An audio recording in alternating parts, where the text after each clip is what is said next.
Thanks so much. You could stay on. I am Pius Kojo Baka. And to that big story we are learning, the Bank of Ghana recorded an operating loss of 9.49 billion cedis for 2024. That's 13.2 billion in 2023. And this was captured in the bank's 2024 financials released today. Let's get more details on this from my colleague George Yafi, who has been studying the financials of the Bank of Ghana. George, thank you so much for joining me in studio. So first off, break it down for us.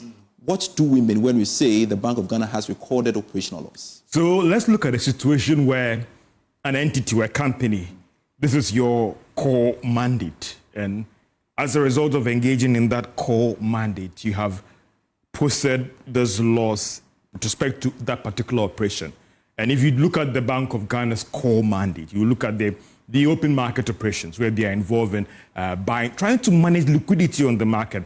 It involves buying of government bonds and other bond instruments, selling currencies to commercial banks and all those things. And that is what you want to realize, that the bank, this was not as a result of an investment that has gone bad and other related activities that has caused this problem with respect to it recording this operational loss for 2024. So let's try and go to the numbers here. If you look at that, you should look at the fact that in 2023, they have a loss now of 13.23. Now, in accounting, that has been restated because when they published the financial for 2023, that loss was about 10.9 billion Ghana cedis. Okay. So if you look at what we had in 2023 and then now, it has more of improved a little bit by, if you do the math, a little over 4 billion Ghana cedis. So if you want to look at the loss situation, it has improved compared from 2023 to 2024. So let's try and do some movement here. All right. In terms of moving next to the situation, in terms of the situation and all those things.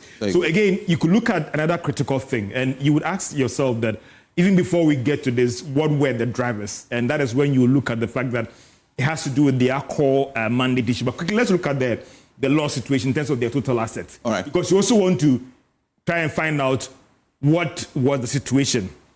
Now, if you look at the fact that in their equity position, it was negative in 2023. That's another critical thing you want to look at, asking whether the Bank of Ghana is healthy going forward. So when you look at the equity position, it was negative in 2023. Okay. Fast forward to 2024, it has improved to 61.3 billion Ghana cedis. And that is another thing that you want to look at critically to assess whether the Bank of Ghana going for things are going to get worse or bad. You look at the total assets as well. Let's quickly go back to that one as well. And then the drivers, I think, is very, very critical as well. So what were some of the key drivers that caused this problem? I mentioned the open market operation. This is another monetary tool that the Bank of Ghana uses in trying to manage liquidity on the market. You look at the fact that it posted 8.6 billion Ghana cedis. Wow. Now, you're looking at the revaluation of the exchange losses as well. Bank of Ghana is engaged in some currency operations, buying dollars and all those things. And it appears that the cedis depreciation, you could see some loss position also here as well. Now, currency issues, expenses, it doesn't necessarily mean that Bank of Ghana went out to print fresh currency, because you could see a breakdown. You have a situation where they reissue a currency. So, for instance, maybe 5 Ghana cedis was in circulation, they're worn out and all those things. The cost of replacing that is a cost to the Bank of Ghana.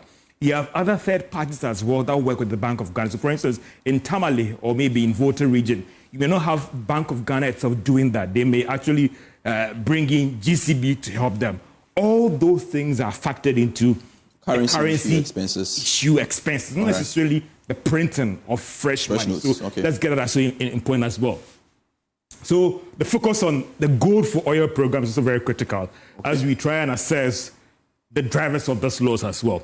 You could see that they injected a capital of somewhere around 4.69 billion Ghana cedis in that program. And then what was the loss of that? 1.82 billion in 2024. Okay. So again, this was another reason. This might not be a core mandate, but it could also be argued that what was the intended purpose of the Gold for Oil program? Absolutely. Its impact on liquidity. So I don't know whether I'd be right to classify it under OMO, but maybe it might not be correct as well. So we'll bring in another slide as well that gives some further breakdown of the situation in terms of, and this is what you see from the Bank of Ghana, this is what they're explaining to us. So the result of the total operating income of this was falling short of the total operating expenses. This is what they have actually put through in terms of the financials for the 2024. You've seen the key drivers here, the cost of the open market operation this year, the re-evaluation of the currency differences, and you see that loss over here as well. The currency issue, so in 2024, they spent 1 billion Ghana cedis, and as I explained earlier on, that has to do with currency issue expenses as well. So this is more of a breakdown for you if you want to look at the core numbers. But again, you want to ask yourself about whether this will impact on Bank of Ghana. Absolutely, I was coming to that. To look at when it comes to monetary policy issues and all those things. This is, if you want to look at the layman's term, this is reporting accounting numbers.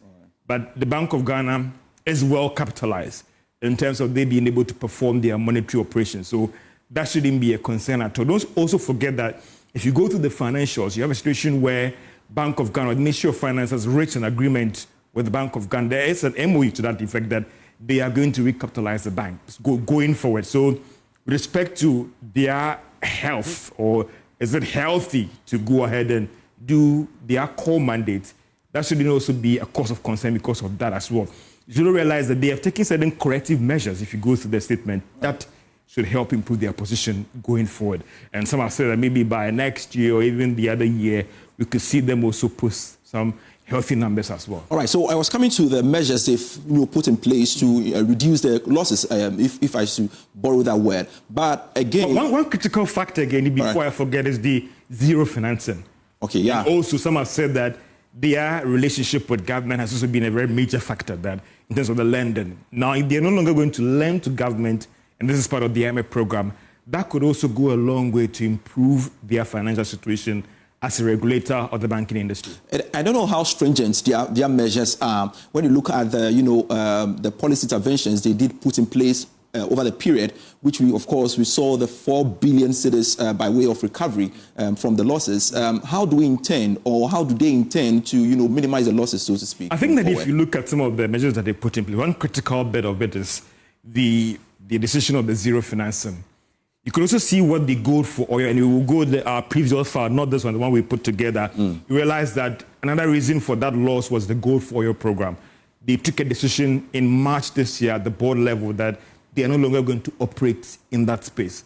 So you realize that going forward, the situation will improve when it comes to their loss situation as well. Also, you should look at the fact that Bank of Ghana, or the government, is going to recapitalize them.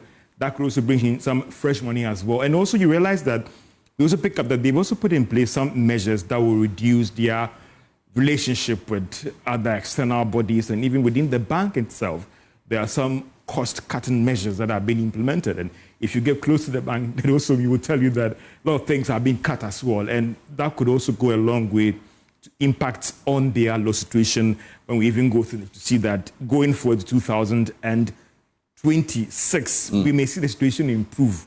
And this is really a profit. But what we can say, if you extrapolate the numbers, you could mean that if they are doing X, if gold for oil alone was costing about more than $1 billion, and they are not doing that, how that impacts on the financials for 2026. Thank you so much, George, for breaking it down for us. And of course, we shall get an expert to speak to, an economist, Professor Patrick Isuming, on stream to help us understand these and, of course, its impact on the economy. But we have to touch on this story, which, of course, is also big. President John Mahama has assured that funds mobilized from the new energy sector levy will be used judiciously. This follows an announcement by government to hopefully mobilize 5.7 billion cedis every year to help solve the country's power crisis. However, some industry watchers have argued that previous levies collected were misapplied. But speaking after receiving the 2025 National Economic Dialogue Report, President Mahama insisted that the situation will be different this time around. Our energy sector carries a debt burden of over 3.1 billion US dollars, with an estimated 1.8 billion US dollars more required to finance fuel procurements for uninterrupted thermal power generation in the coming months. If left unaddressed, this situation significantly threatens national productivity and industrial growth. While we have devised a strategy to liquidate this debt and staunch the bleeding in the power sector, we must take advantage of recent gains created by appreciation in the value of our currency to accelerate the solution to our energy sector challenges. In line with the dialogue's recommendation to boldly tackle the crisis in the energy sector, Parliament yesterday approved an amendment to the Energy Sector Levies Act and a certificate of urgency, introducing a 1 CD, Ghana cedi, increase in the energy sector recovery levy. This decision, though difficult, is necessary and justifiable. The additional revenue projected is 5.7 billion cedis annually. This revenue will be strictly ring-fenced to pay down legacy energy debt, finance ongoing fuel purchase, and avert the risk of recurring power shortages. Funds from this levy will not be subject to the hazards of the consolidated fund.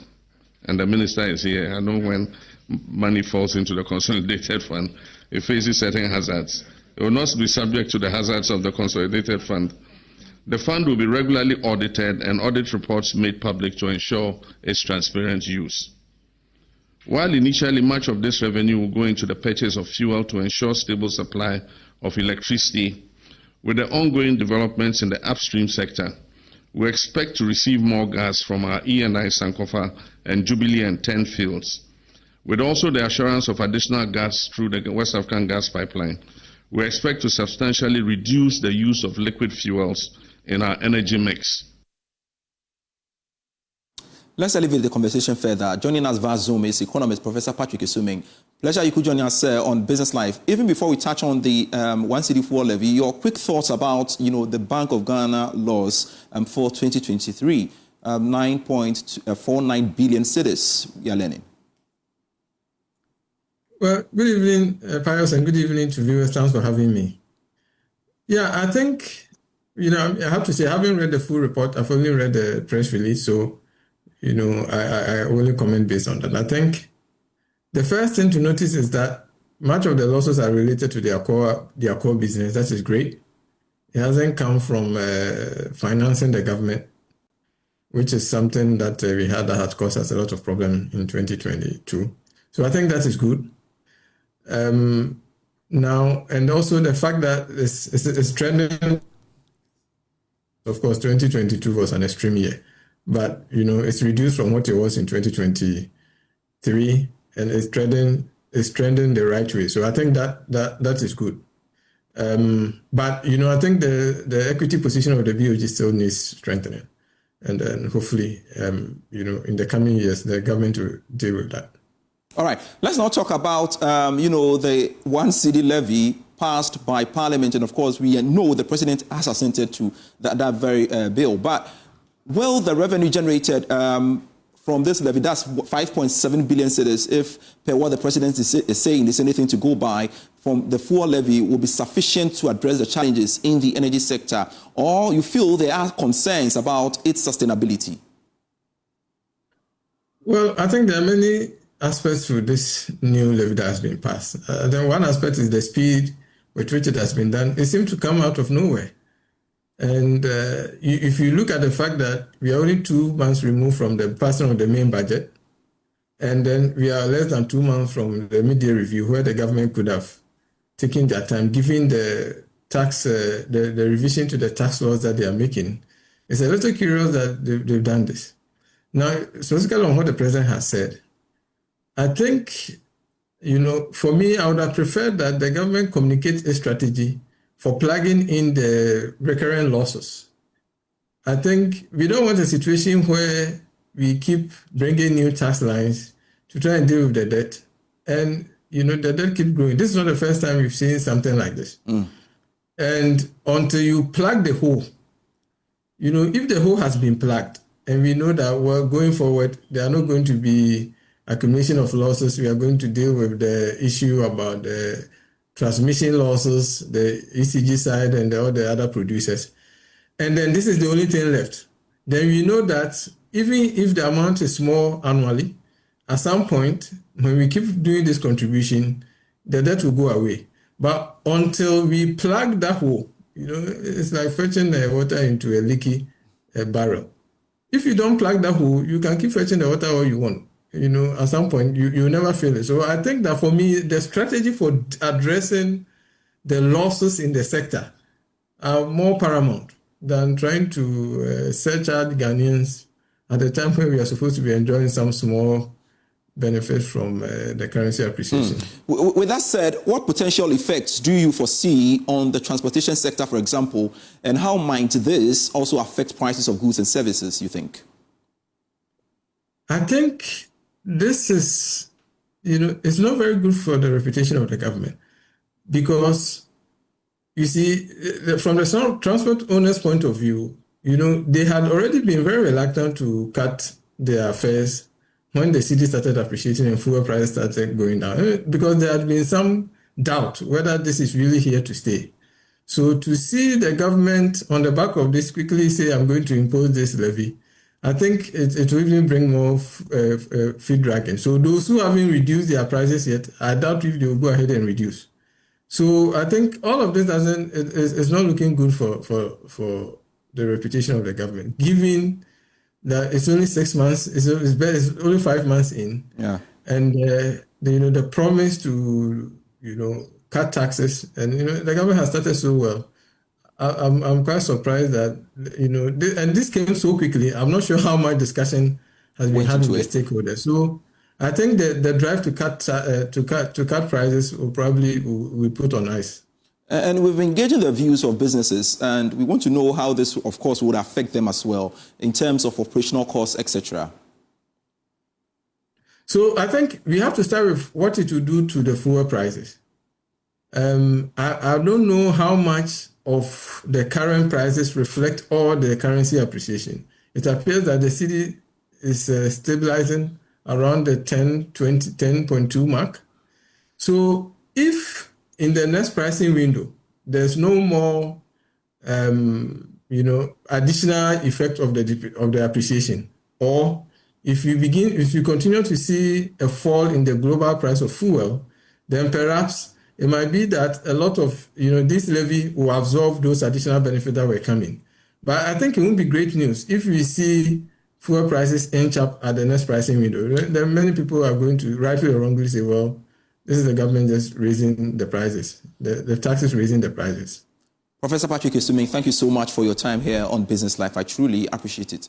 You're still watching Business Life. We have more for you after this short break. Thanks for staying on. The Chief Executive Officer of the Ghana Chamber of Telecommunications and Digital Chamber, Engineer Dr. Kenneth Ashigbe, has stepped down from his role at the end of May 2025 after nearly 8 years of exemplary leadership. A statement from the Telecom's chamber said Dr. Ashigbe's passion, vision, and relentless pursuit of excellence have not only elevated the telecommunications and digital financial industries, but also significantly contributed to Ghana's broader national economy, inspiring all of us.